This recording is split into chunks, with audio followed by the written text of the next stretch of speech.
Welcome to my new Blender course. In this step-by-step beginner-friendly series, we'll create this true-to-scale minifigure replica using precision modeling techniques. Now let's dive into part 1, precision modeling the head. Before we start, let's set the scene for precision modeling. Press A to select all objects in the scene and X to delete. On Scene, go to Units and set Length to millimeters. On Viewport Shading, enable Cavity and set Type to both. On Viewport Overlays, enable Face Orientation. And as I'm going to model this on the front view, press Numpad 1. The approach I'll use for the head will be to create a single vertex, extrude it with the measurements I took to create a profile, bevel some corner vertices with the proper radius, and finish the model with the screw modifier. Just make sure to enable the Extra Mesh Objects add-on. Go to Edit, Preferences, Add-ons, and enable the add-on.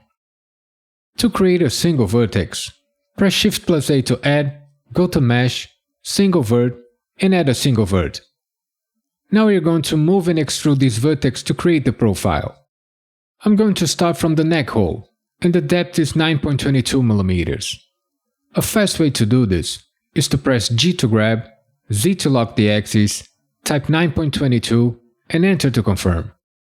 From now on, we have two approaches: add the values while extruding or set them on a transform panel.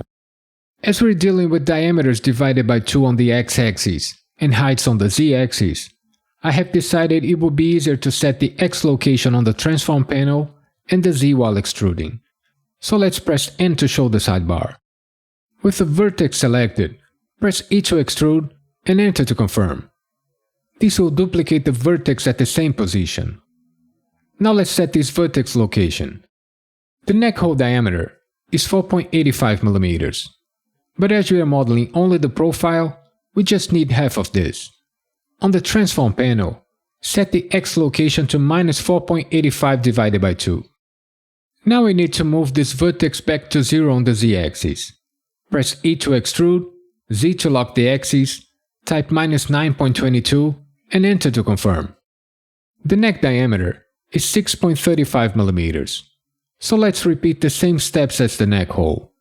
Press E to extrude and enter to confirm. On the transform panel, set the x location to -6.35 divided by 2. The neck height is 1.14 mm. Press E to extrude, Z to lock the axis, type 1.14 and enter to confirm. The head diameter is 10.16 mm. Press E to extrude and enter to confirm. On the transform panel, set the x location to -10.16 divided by 2. The head height is 8.56 mm. Press E to extrude, Z to lock the axis, type 8.56 and enter to confirm. The stud diameter is 4.8 mm. Press E to extrude and enter to confirm. On the transform panel, set the x location to -4.8 divided by 2. The stud height is 1.8 mm. Press E to extrude, Z to lock the axis, type 1.8 and enter to confirm. The stud hole diameter is 3.3 mm. Press E to extrude and enter to confirm. On the transform panel, set the x location to -3.3 divided by 2. The stud hole depth is 1.8 mm. Press E to extrude, Z to lock the axis, type -1.8 and enter to confirm. To finish the base profile, let's extrude this vertex back to 0 on the x-axis. Press E to extrude, X to lock the axis, type 1.65 and enter to confirm. Now we need a 0.3 mm radius arc on the stud and two 1.8 mm radius arcs on the head. To create it, select the stud vertex, press Shift plus Ctrl plus B for vertex bevel and enter to confirm. Expand the bevel menu, set width to 0.3 mm and segments to 4. Now select these two vertices here, press Shift plus Ctrl plus B for vertex bevel and enter to confirm. Set width to 1.8 mm, segments to 16 and press Tab to exit edit mode. The profile for the head is complete. we just need to add a modifier to finish this mesh.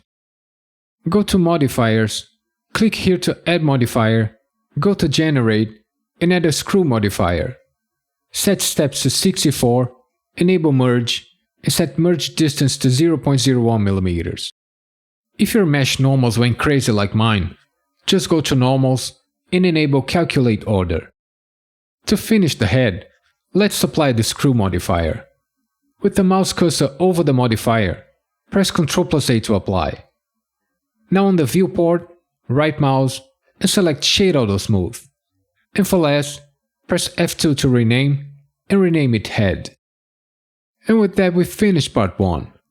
The next one will be part 2, modeling the torso. If you're still here, it means you are liking the content of this course. This took me a lot of time and planning to make it, so please consider subscribe to the channel, like the video, share it, and leave a comment. It's fast, simple, and most important, it's free. Thanks a lot for watching and see you on the next one. Bye bye.